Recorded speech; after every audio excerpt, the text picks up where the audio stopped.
Hey everyone, in this video, I'll show you how to recover end-to-end encrypted messenger chats. Let's get started.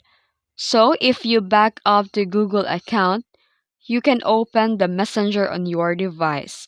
Then here, tap the menu and click the settings.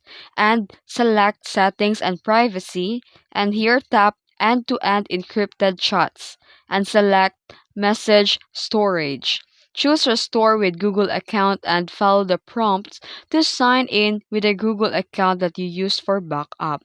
And complete the restore. Your encrypted chats will be restored from that secure backup.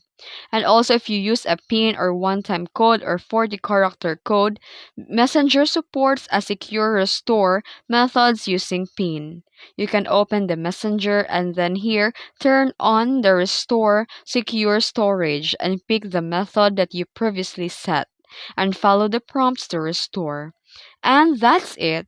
If you found this video helpful, don't forget to like and subscribe for more tutorials. Thanks for watching.